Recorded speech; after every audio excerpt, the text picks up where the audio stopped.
बिस्मिल्लाहिर्रहमानिर्रहीम रब्बे यस्सिर वला तुअस्सिर वतम्मिम बिल खैर। अस्सलाम वालेकुम students in the previous lesson workbook page number 31 और 32 आपको डायरी मिली थी। आई होप सो आपने उसको रिटन में भी कंप्लीट कर लिया होगा और याद भी कर लिया होगा।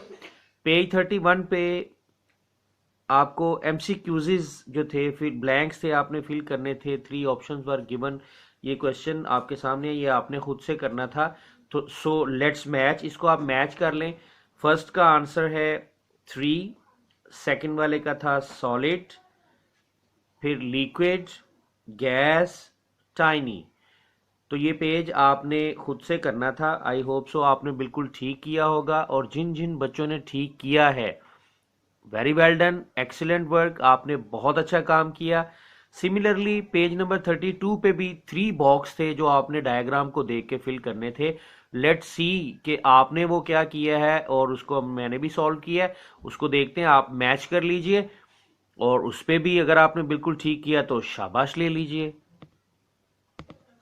जी स्टूडेंट्स, तो ये जो डायग्राम थी जिसमें पार्टिकल जो हैं वो बिल्कुल उनमें स्पेस है ही नहीं, ना होने के बराबर है, वो ये डायग्राम थी सॉलिड। उसके बाद ये बहुत ज़्यादा गैप्स के साथ space between among the molecules वाला जो स्ट्रक्चर था, ये है गैस। और थर्ड वन में क्या आएगा, लिक्विड। ये आपने कर लिया, और जिन्होंने ठीक किया है बेटा, very well done, very nice work.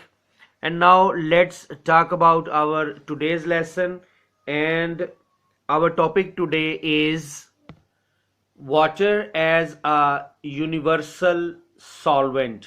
ये हमारा आज का टॉपिक है, और आज के लेसन की जो की टर्म्स हैं वो है universal, perspiration, harmful substance. Students, open your books at page 69. Open your books, please. Hurry up, do it fast. Open your books, please. Page 69. At page 69. Okay, let's start. Most of the things dissolve in water easily. We can say that water is a very good solvent. ये तो हम पहले भी देख चुके हैं, और ये हमारे आम मुशाहिदे में बात है कि पानी के अंदर बहुत सारी चीज़ें डिजॉल्व हो जाती हैं, हल हो जाती हैं। तो कुछ पॉइंट्स यहाँ पे दिए गए हैं, उसको हम रीडिंग भी करेंगे और डिस्कस भी करेंगे। नंबर 1 पॉइंट इज शुगर, चीनी है, rock salt and sodium bicarbonate, जिसको आम रूटीन लैंग्वेज में मीठा सोडा भी कहा जाता है, ये एटसेट्रा, ये डिजॉल्व इन वाटर, ये वाटर में डिजॉल्व हो जाती हैं। फिर उसके बाद milk, alcohol, lemon juice, vinegar जिसको सिरका भी कहते हैं, and Apple juice dissolve in water, ये सारी चीजें भी डिजॉल्व हो जाती हैं पानी के अंदर। नंबर 3 पे, the food we eat forms a solution in the body and then absorb in the blood. तो हमारी बॉडी के इनसाइड भी वाटर एक बड़ा बेहतरीन रोल जो है वो प्ले करता है चीजों को डिजॉल्व करने का। Many harmful substances, harmful substances क्या होते हैं, ये हमने की टर्म्स में भी देखा। हार्मफुल सब्सटेंसेस कहते हैं नुकसानदेह जो अशिया होती हैं, नुकसानदेह मादे जो होते हैं, उनको हम हार्मफुल सब्सटेंसेस का नाम देते हैं। Are produce in our body, हमारी बॉडी में प्रोड्यूस हो जाते हैं। तो these substances dissolve in water. अब होता फिर क्या है कि यही जो सब्सटेंसेस होते हैं ना, ये पानी के अंदर, जो हमारी बॉडी के अंदर जो पानी होता है उसमें डिसॉल्व हो जाते हैं, मिक्स डिसॉल्व होते हैं एंड एक्सक्रीट, और फिर खारिज होते हैं। किस तरह से, यूरिन की शक्ल में, और पर्सपिरेशन। पर्सपिरेशन हमारे की टर्म्स में था। ये क्या होता है, पर्सपिरेशन कहते हैं पसीने को। आप देखते हैं हमें पसीना आता है, तो फिर क्या है, वो पसीने के जरिए भी वो जो फासद मादे हैं, ठीक है, और हार्मफुल जो सब्सटेंसेस हैं वो क्या है, एक्सक्रीट हो जाते हैं, बॉडी से खारिज हो जाते हैं। Turn your pages now. Next point is plants absorb minerals from the soil that are dissolved in water. अब पानी के अंदर क्या है, मिनरल्स भी जो हैं वो एब्जॉर्ब क्या होता है, वो भी मिक्स हुए होते हैं या डिसॉल्व हुए होते हैं, जो कि प्लांट्स क्या करते हैं, वो फिर एब्जॉर्ब करते हैं उनसे, सॉइल से, जमीन से। Oxygen gas dissolves in water, oxygen gas भी डिसॉल्व होती है पानी के अंदर, और ऑक्सीजन गैस अगर डिसॉल्व होती है, उसी की वजह से ही तो जो एक्वेटिक एनिमल्स हैं, एक्वेटिक एनिमल्स कौन से होते हैं, जो पानी में रहने वाले जानवर होते हैं, उनके बारे में बात हो रही है, तो वो फिर क्या है, वो जिंदा रह पाते हैं। Carbon dioxide also dissolves in water, और कार्बन डाइऑक्साइड गैस भी डिजॉल्व होती है पानी में। एक्वेटिक प्लांट्स जो हैं वो उसको यूज करते हैं, यानी पानी में रहने वाले जो प्लांट्स हैं वो पानी के अंदर डिजॉल्व कार्बन डाइऑक्साइड के जरिए क्या करते हैं, वो जिंदा रहते हैं या अपना फूड जो है वो बनाते हैं। फिर उसके बाद ऑक्सीजन की हमने बात की, तो therefore we can say that water is not just a solvent. तो फिर हमें ये कह देना चाहिए कि पानी सिर्फ महज एक सॉल्वेंट ही नहीं है, कोई आम सॉल्वेंट नहीं है, बट अ यूनिवर्सल सॉल्वेंट, बल्कि ये एक यूनिवर्सल सॉल्वेंट की हैसियत रखता है। So students, now it's time to open your workbooks. So open your workbooks at page 33. This one is page 33 of your workbooks. इसमें क्वेश्चन दिया गया है राइट यस और नो। आपने या तो यस लिखना है ये आगे ब्लैंक में, या फिर आपने नो लिखना है। तो स्टेटमेंट आप पढ़ेंगे, उसके बाद आप जवाब देंगे, और इसका जवाब जो अभी अभी हमने बुक से पढ़ा उसमें से हमें मिलेगा। ऑयल डिजॉल्व्ड इन वाटर, क्या ऑयल जो है वो पानी में डिजॉल्व होता है? ये तो हम पिछले लेसन में भी पढ़ चुके हैं, ऑयल डिजॉल्व होता है या नहीं होता। ठीक है जी, अगर तो ऑयल डिजॉल्व होता है तो फिर हम आगे यस लिख देंगे, अगर नहीं होता तो हम आगे नो लिख देंगे। इसी तरह से minerals are dissolved in water, तो ये अभी हमने पढ़ा मिनरल के बारे में। तो आपने इस पूरे ये जो आपको 5 यस और नो आपने लिखने हैं, ये आपने बेटा खुद से करने हैं। इट्स योर टारगेट, ये आपका असेसमेंट है, आपने इसको खुद से करना है।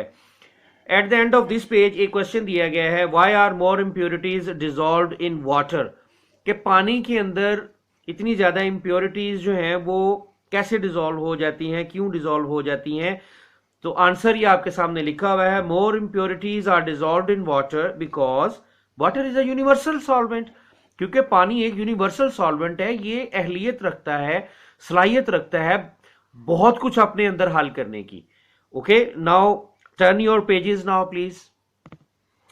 This is your page number 34 of your workbooks. 34 page पे क्या है, एक्टिविटी है, और ये एक्टिविटी आप खुद से करेंगे और लाजमी करेंगे, लेकिन आप इस एक्टिविटी को करने के लिए किसी न किसी बड़े को अपने साथ मिलाएंगे। सपोज आप चाहें तो अपनी वालदा को साथ मिला सकते हैं, बड़े भाई को या बड़ी सिस्टर को, क्योंकि इसमें यूज होने हैं आपके 6 गिलास, 6 गिलास यूज होने हैं। आप अभी छोटे हैं, कहीं ऐसा ना हो पता चले 6 गिलास यूज करने के चक्कर में 6 के 6 गिलास में से 2-4 तोड़ दिए और सेट खराब कर दिया।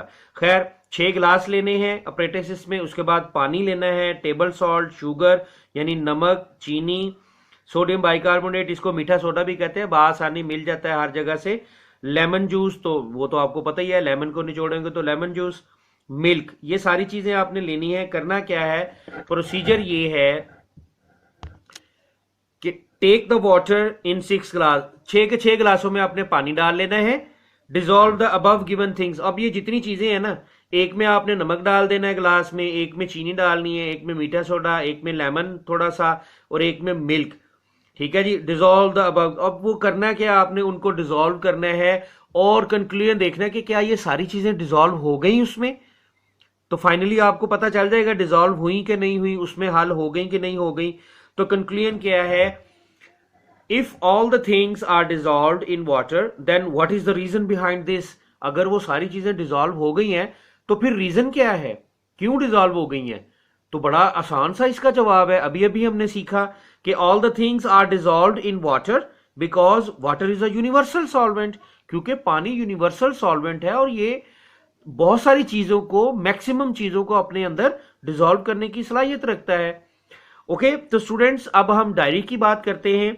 तो your diary is workbook page number 33 and 34, means कि ये जो आंसर लिखा है ये आपने रिटर्न कर लेना है और इस एक्टिविटी को परफॉर्म करना है, और पेज नंबर 33 पे वो जो यस और नो वाला पोर्शन है वो आपने कंप्लीट करना है खुद से। क्लियर है जी?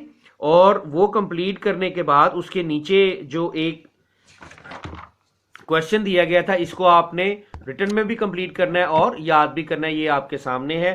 तो डायरी रिपीट करता हूं, learn and right workbook page number 33 and 34। Thank you so much. अस्सलाम वालेकुम।